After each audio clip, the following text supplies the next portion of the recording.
Teman-teman, baca firman Tuhan wajib setiap hari. Amin. Salam, selamat pagi, selamat berjumpa kembali di channel TBKK Jambi Tertinambunan. Firman Tuhan pada hari ini diambil dari Kisah Para Rasul pasal 16 ayat 25. Saulus dipenjarakan di Filipi.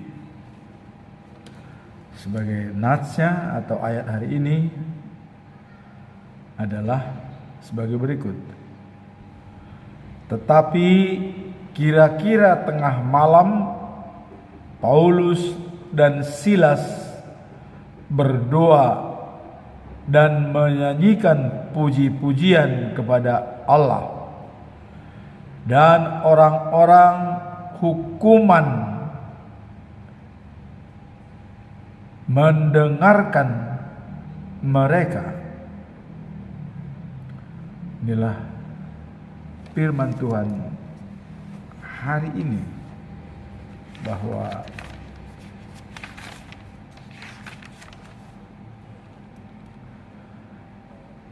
pasal 16 ayat 25 ulangi. Tetapi kira-kira tengah malam, Paulus dan Silas berdoa dan menyanyikan puji-pujian kepada Allah, dan orang-orang hukuman lain mendengarkan mereka. Jadi mereka bernyanyi didengar oleh hukuman yang lainnya. Sebagai bacaan pagi adalah diambil dari buku Yeremia pasal 3 ayat 1 sampai dengan yang ke-5. Dengan perikop Israel tidak setia. Kemudian bacaan malam diambil dari buku Hosea pasal yang ke-11 ayat 10 sampai dengan 11. Tuhan mengasihi umatnya yang durhaka. Nah, kemudian seperti biasanya, pedoman bulan Agustus, yaitu hikmat dari Allah memelihara hidup. Dengan ayat pada bulan Agustus tetap kita ambil dari Pengkhotbah pasal 7 ayat yang ke-12. Karena perlindungan hikmat adalah seperti perlindungan uang, dan beruntunglah yang mengetahui bahwa hikmat memelihara hidup pemiliknya. Itulah sebagai ayat bulanan untuk Agustus. Kemarin kita sudah mengatakan bahwa hikmat adalah karunia dari Allah karena berada dalam batin kita.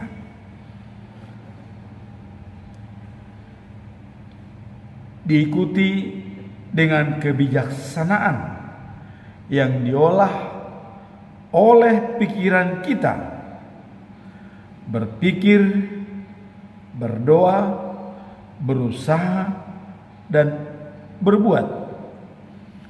Nah, kemudian seperti dalam Seven Habits dikatakan bahwa tanam pikiran, petik tindakan. Tanam tindakan, petik kebiasaan. Tanam kebiasaan, petik karakter. Tanam karakter, petik nasib. Jadi boleh dikatakan nasib kita ditentukan oleh pikiran kita.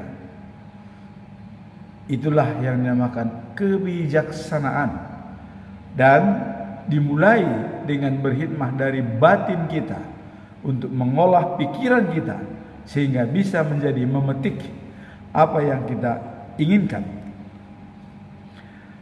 Dan kolaborasi antara hikmat dan kebijaksanaan adalah menghasilkan, yaitu pentingnya memperoleh pengetahuan dan kebijaksanaan yang berasal dari Tuhan.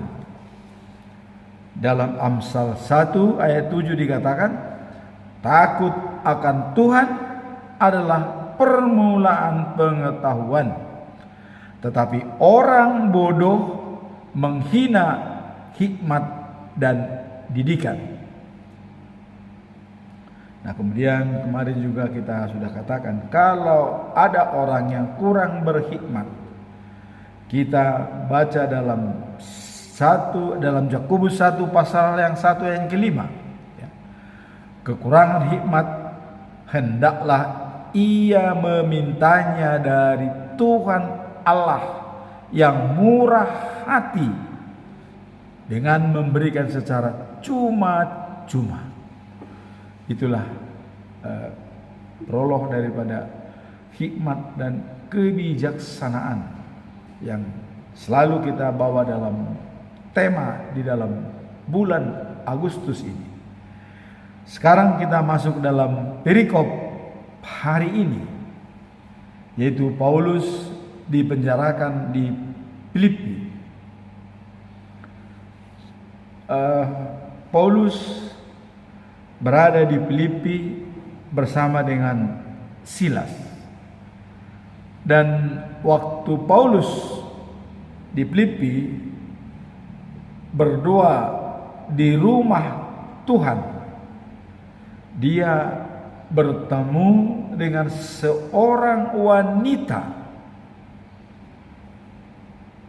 yang berada di dalam Filipi yang bernama Lydia.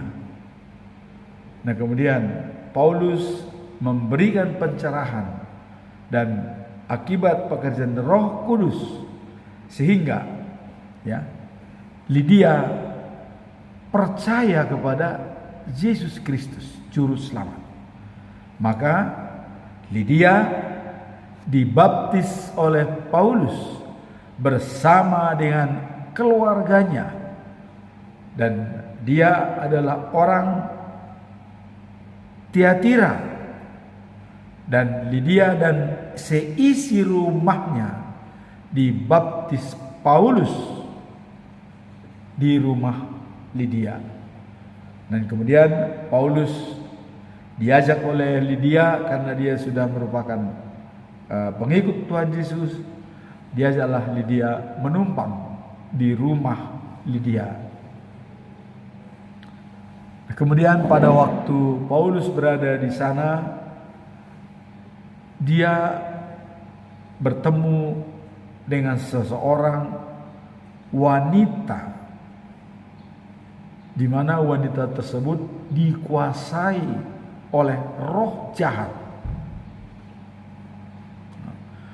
Kemudian wanita tersebut selalu mengikuti Paulus, dan diikuti, kalau memang hanya diikuti tidak masalah, tapi dia berteriak-teriak. Apa teriakan daripada orang itu? Dia bilang, orang ini, karena mereka berdua, orang-orang ini adalah hamba Allah Maha Besar. Wah, jadi dia mengatakan orang ini adalah hamba Allah Maha Besar. Nah, itu didengung-dengungkan terus, dan tahu kalau Paulus akan memberikan kabar baik keselamatan, katanya. Jadi dia tahu orang ini adalah orang hamba Allah Maha Besar dan Dia mau memberitakan kabar baik untuk keselamatan, selalu didengung-dengungkan.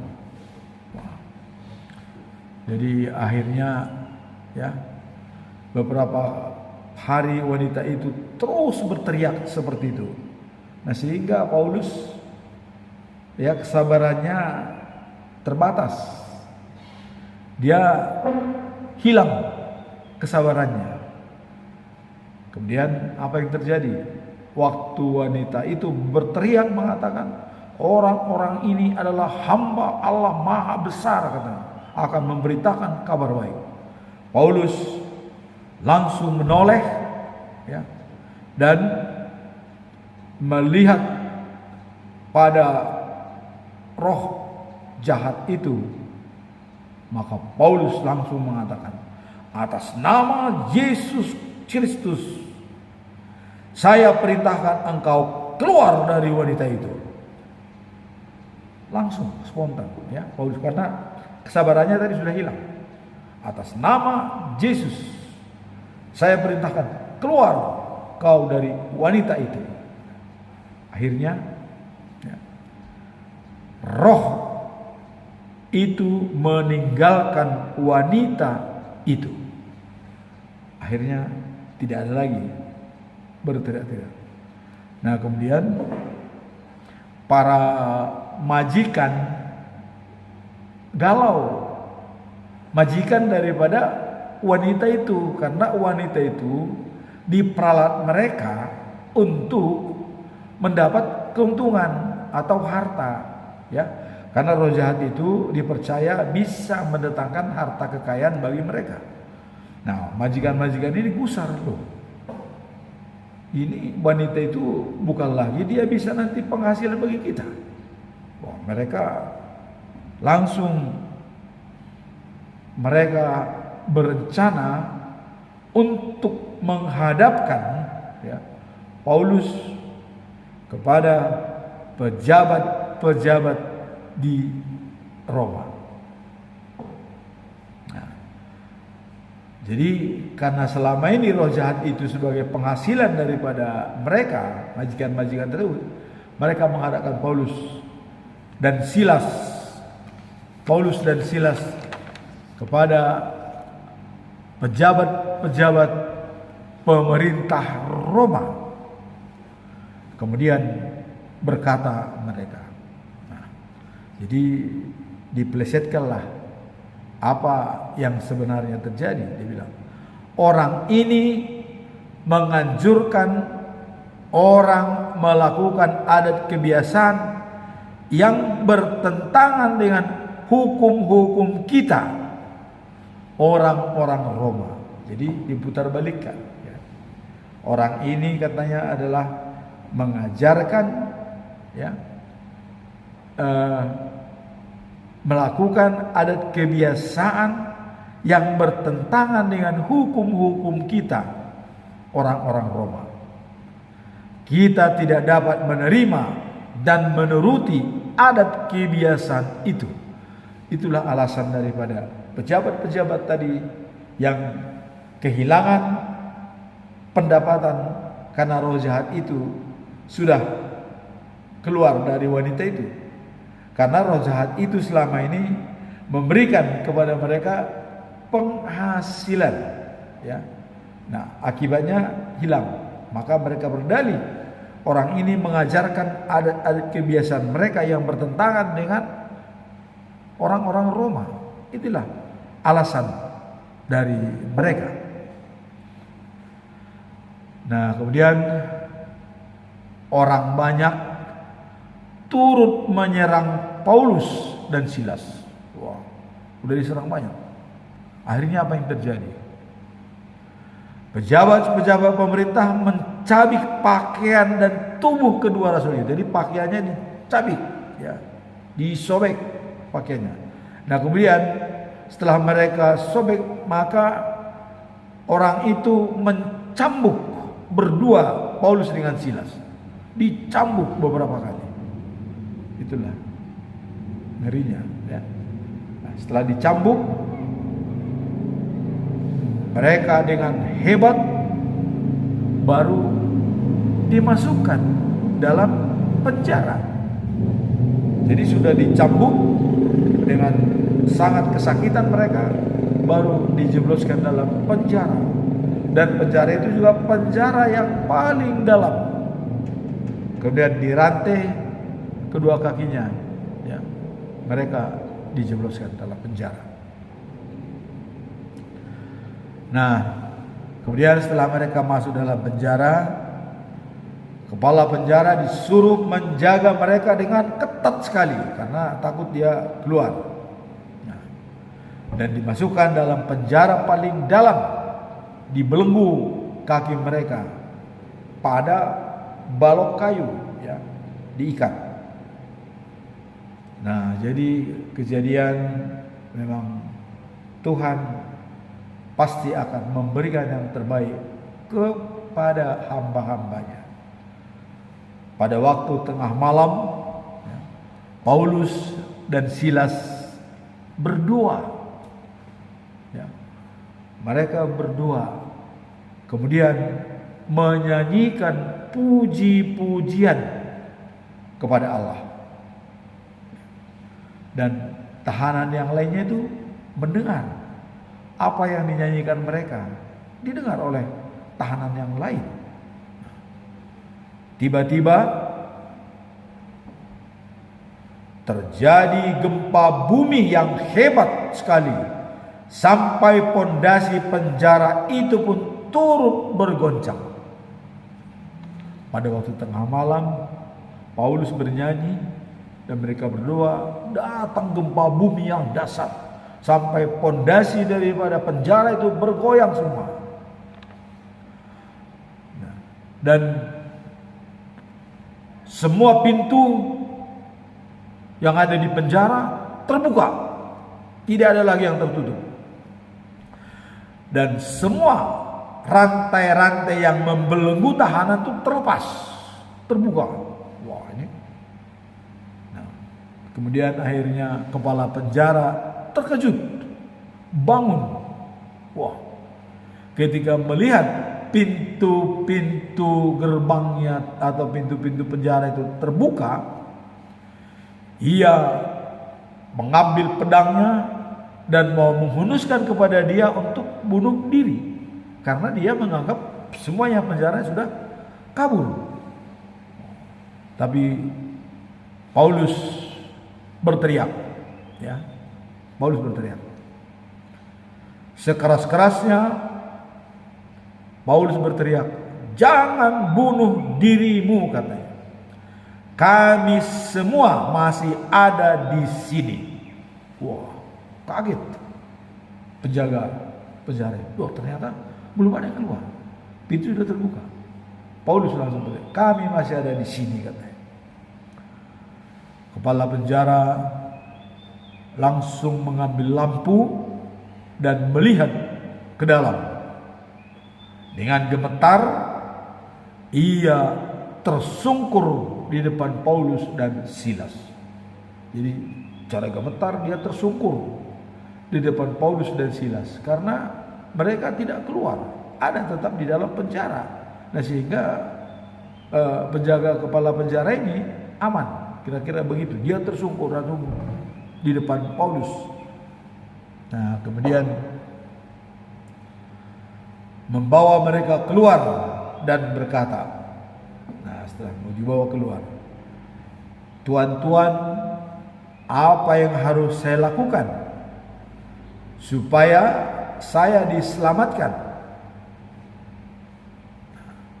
Kemudian Paulus dan Silas mengatakan, "Percayalah pada Tuhan Yesus, engkau akan selamat, engkau dan semua seisi rumahmu."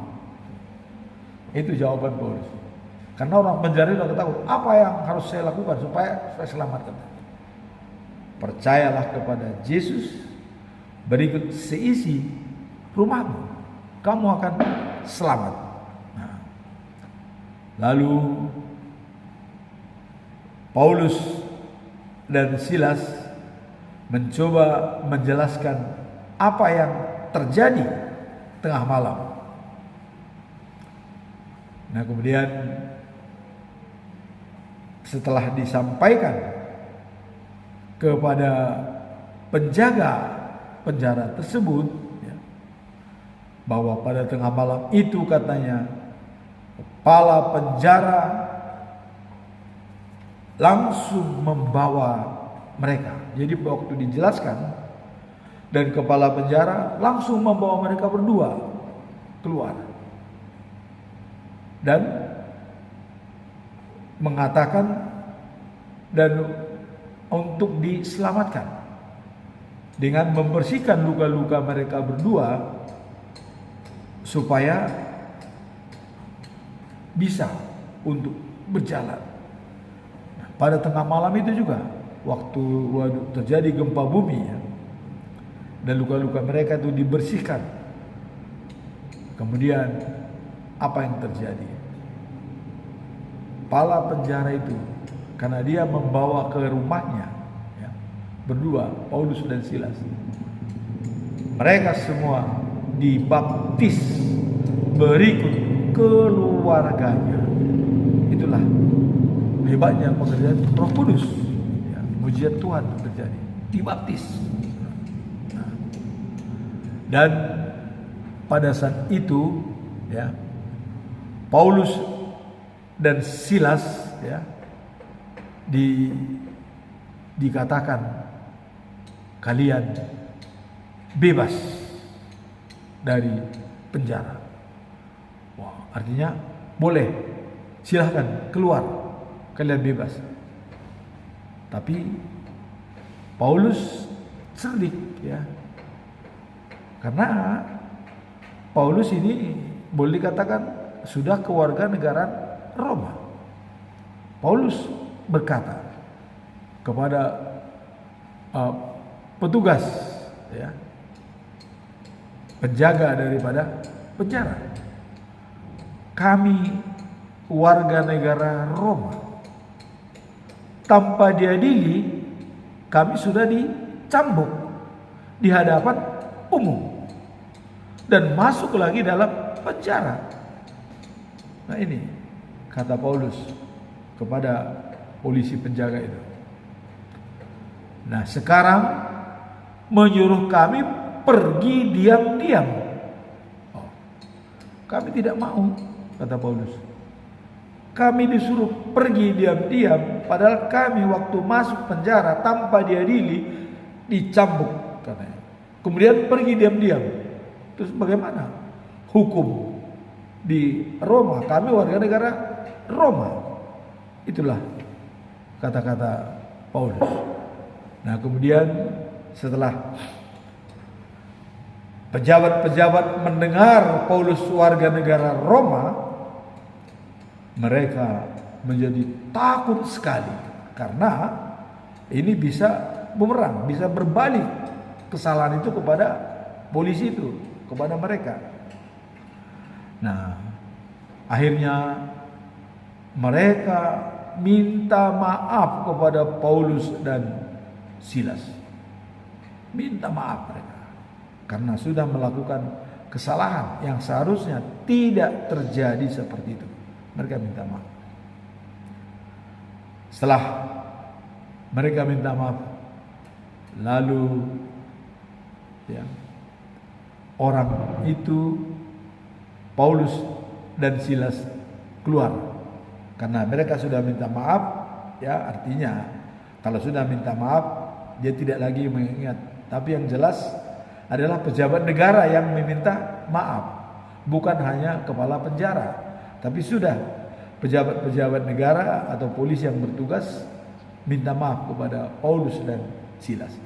Akhirnya Paulus dan Silas pergi keluar, ya, dan mereka pergi ke rumah Lydia yang sudah dibaptis dan menjadi anggota jemaat Allah. Apa yang mau kita lihat dari perikop ini? Hikmah daripada masalah ini, Paulus di penjara, akhirnya orang yang di penjara diselamatkan, dibaptis. Dan Pejabat-pejabat dari Roma meminta maaf kepada Paulus dan Silas. Inilah sehingga Paulus dan Silas dengan baik memberitakan firman Tuhan di daerah Filipi. Ya, memang itu kekuasaan daripada Romawi, Filipi.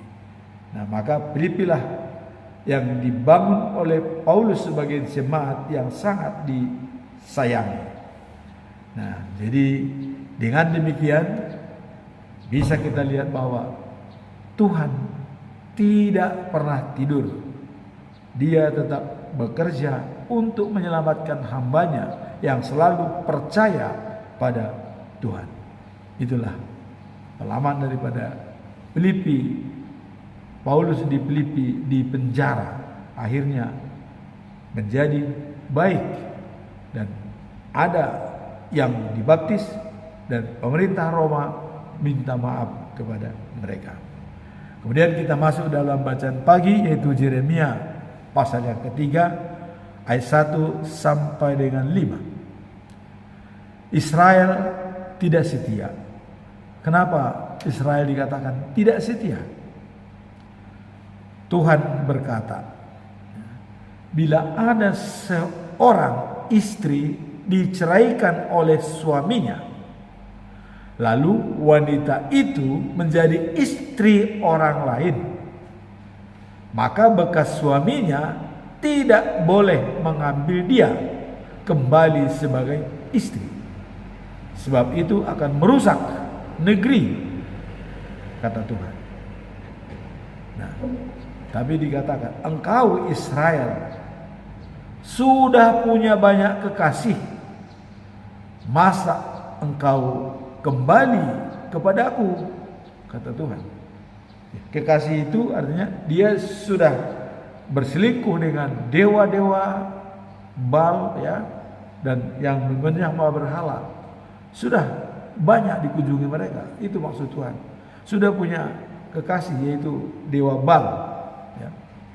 Nah, kemudian Tuhan mengatakan, coba lihat ke atas puncak gunung bukit, tempat manakah yang belum pernah kau datangi untuk melacur. Melacur itu artinya dia memuja dewa Baal yang ada di gunung, ya. Mereka melacurkan diri di sana. Mana? Seperti orang Arab di padang gurun, katanya. Jadi sama dengan seperti orang Arab di padang gurun. Nah, demikian juga engkau pergi, ya, ke jalan dan menantikan, ya, orang-orang yang bermain cinta. Nah, jadi ini memang dicontohkan seperti orang-orang Arab di padang gurun, ya, dan mereka pergi ke sana untuk bermain cinta. Nah, jadi melacurkan diri.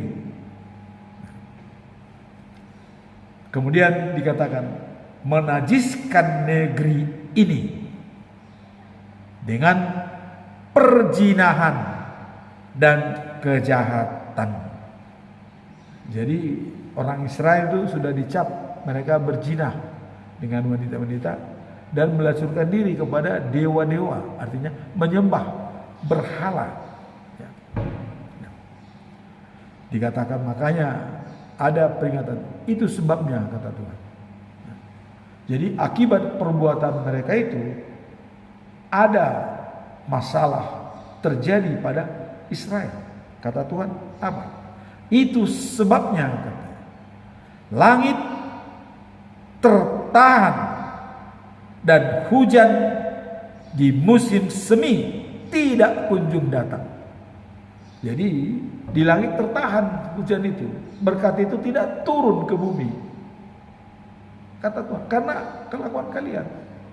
Jadi harusnya datang hujan di musim semi, tapi itu tertahan di langit, tidak turun. Ini kata Tuhan. Kemudian dikatakan, engkau mirip pelacur dan tak tahu malu. Jadi sudah dikatakan seperti pelacur yang menjual diri kepada sembarangan orang, tidak tahu malu. Seperti itu dikatakan Allah. Karena ketidaksetiaan bangsa Israel sampai dicontohkan seperti pelacur. Nah, kemudian dikatakan oleh Tuhan, ya, di waktu kesukaranmu, kesusahanmu, engkau berkata kepadaku bahwa aku bapakmu. Jadi pada waktu dia susah, mereka, aduh bapak kami sudah begini, menyampaikan. Dikatakan bahwa aku mengasihi engkau sejak kecil. Jadi ditambahkan karena kami sudah kau bimbing dari sejak kecil. Nah, kau berkata bahwa aku tidak akan terus-menerus marah kepadamu. Jadi ada semacam statement daripada bangsa Israel, ya, kami sudah kau bimbing dari sejak kecil, dan semua kesalahan kami sampaikan, minta tolong. Dan katanya bahwa Tuhan tidak akan marah kepada kami secara terus-menerus. Itulah yang kau katakan, hai Israel, kata Tuhan. Tapi sementara itu kau lakukan juga segala kejahatan yang dapat kau lakukan.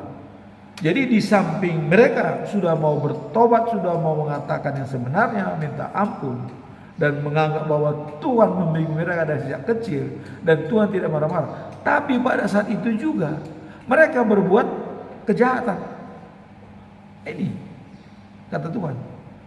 Dan Tuhan mengatakan selalu membelakangi saya sebagai sumber air yang hidup. Nah, itu kata Tuhan. Waktu susah kau panggil aku Bapa dan mengatakan kau saya asuh dari sejak kecil dan aku tidak akan marah-marah. Tetapi sementara itu kau lakukan juga segala kejahatan yang dapat kau lakukan. Jadi Tuhan mengatakan, bagaimana ini? Di satu pihak kalian mengatakan saya tidak pernah marah-marah, saya mengasihi kalian dari sejak kecil. Nah, kemudian kalian minta perlindungan karena kesesakan, karena kesukaran. Tapi pada saat itu juga kalian melakukan kejahatan. Jadi sama, mungkin minta tolong kepada Tuhan, tapi melakukan juga kejahatan. Itu yang kata Tuhan. Nah, maka Tuhan mengatakan air dari langit tertahan. Jadi harusnya air dari langit itu turun, tertahan, karena kelakuan Anda. Nah, dan musim semi tidak kunjung datang hujan. Kemudian sampai tadi satu puncak gunung mana yang belum kamu kunjungi untuk melacur. Jadi sudah semua puncak gunung itu mereka tuh melacurkan diri kepada dewa-dewa berhala. Ya. Nah, kemudian demikian juga kau katanya di pinggir jalan, ya, menanti orang-orang bermain cinta, menajiskan negeri ini. Nah, kemudian melakukan perzinahan dan kejahatan. Maka Tuhan menganjurkan, bertobatlah sebelum kau kena murka yang lebih hebat. Bertobat. Nah, jadi dalam hal perikop ini bahwa dicontohkan oleh Tuhan perbuatan-perbuatan daripada bangsa Israel, bahwa Israel tidak setia. Itulah kata-kata daripada Tuhan. Nah, kemudian kita masuk dalam bacaan malam, diambil dari Hosea pasal yang ke-11 ayat 10 sampai dengan 11. Tuhan berkata, nah tadi dengan tidak kesetiaan mereka diingatkan oleh Tuhan. Nah sekarang Tuhan mengasihi orang yang durhaka walaupun sudah melacurkan diri, tidak lagi menyembah Tuhan, tapi Tuhan tetap mengasihi. Kemarin karena cinta Tuhan terlalu besar bagi Israel, karena kembali dari Mesir sampai ke tanah Kanaan selama 40 tahun, Tuhan terus membimbing mereka dengan memberikan terbaik kepada pemimpin mereka, mulai Musa, Yosua, ya, sampai mereka di tanah Kanaan. Tuhan berkata, umatku akan mengikuti aku apabila aku mengaum seperti singa dan menggetarkan musuh mereka. Umatku akan cepat-cepat datang dari sebelah barat untuk menyembah aku, kata Tuhan. Jadi Tuhan mengatakan, ya, umatku akan mengikuti aku. Jadi sudah gemetar mereka apabila, ya, dia datang seperti singa dan menggetarkan, mengaum, ya, dan semua musuh gentar, maka umatku akan cepat-cepat datang dari sebelah barat untuk menyembah aku. Nah ini harapan daripada Tuhan, bahwa Israel akan tetap menyembah Tuhan, karena mereka sudah melihat keajaiban-keajaiban yang diberikan oleh Tuhan. Nah kemudian dikatakan dari Mesir, kata Tuhan, mereka akan datang secepat burung, ya, dari Asur seperti kawanan merpati. Jadi kalau burung itu langsung berduyun terbang datang, kayak gitulah katanya orang Mesir yang tinggal di Mesir, atau yang mereka yang tinggal di Mesir, bangsa Israel, akan datang berduyun seperti burung, ya. Kalau seperti burung berarti banyak komplotannya, ya. Nah dari Asur katanya seperti merpati, mungkin karena lebih sedikit orang-orang Israel yang ada di Asur. Kalau merpati itu ya berdua-duaan sekali terbang, ya. Nah, jadi mereka seperti itu, datang dari Mesir dan Asur. Lalu mereka akan kubawa kembali ke rumah mereka. Aku Tuhan yang berbicara. Wah ini. Jadi dengan datangnya mereka, baik berduyun-duyun, baik berdua-duaan, Tuhan menerima, akan membawa ke rumah mereka. Rumah mereka itu apa? Yaitu Kanaan yang dijanjikan oleh Tuhan sebagai tempat tinggal mereka. Yehuda, Yerusalem, baik sebelah timur dan sebelah barat sungai Yordan, ya. Itulah rumah mereka yang sudah disiapkan oleh Tuhan. Nah, kemudian Tuhan mengasihi umatnya walaupun dalam perjalanan masa lampau Israel membelakangi Tuhan sebagai sumber air. Jadi Tuhan sangat belas kasihan kepada umatnya walaupun bangsa Israel membelakangi Tuhan sebagai sumber air yang hidup. Tuhan tetap setia kepada umatnya sesuai dengan janjinya yang kita bahas di dalam Yeremia pasal 31 ayat 33. Apa janji Tuhan terhadap umat Israel yang harus ditaruh, ditulis dan dinyatakan oleh Tuhan? Kita lihat dalam Yeremia pasal 31 ayat 33. Inilah perjanjianku yang akan kubuat dengan umat Israel. Ini perjanjian. perjanjianku yang baru yang akan kubuat dengan umat Israel. Jadi ada perjanjian baru dibuat oleh Tuhan Allah kepada umat Israel yang sangat foundational atau mempunyai fondasi yang sangat kuat dan prinsip yang sangat teguh. Inilah kata-katanya. Hukum-hukumku akan kutaruh dalam batin mereka. Jadi setelah dikumpulkan dari Mesir, dari Asyur, dari segala penjuru, kumpul langsung hukum-hukumku akan kutaruh dalam batin mereka.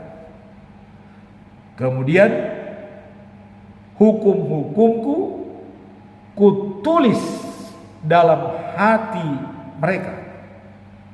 Setelah ini ditaruh oleh Tuhan dalam batin, kemudian ditulis dalam hati, maka Tuhan menyatakan, aku akan menjadi Allah mereka dan mereka akan menjadi umatku. Inilah perjanjian baru yang disampaikan oleh Tuhan Allah dengan kembalinya bangsa Israel bersatu kembali di Judea dan juga di Israel, Yerusalem.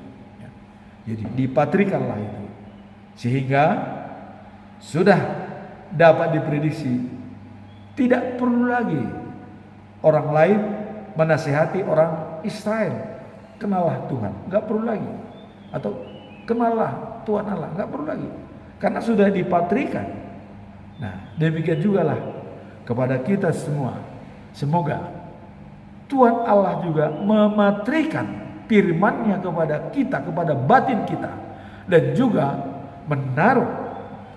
menulis firman Tuhan di dalam hati kita, sehingga Dia menjadi Allah kita dan kita menjadi umat-Nya untuk nanti berada di the news of Jerusalem, life after life, bahwa Allah akan memimpin selama-lamanya di kota Sion, langsung berhubungan dengan seluruh manusia yang ada di dunia ini yang percaya kepada Tuhan akan diselamatkan, yang tidak percaya akan dihukum.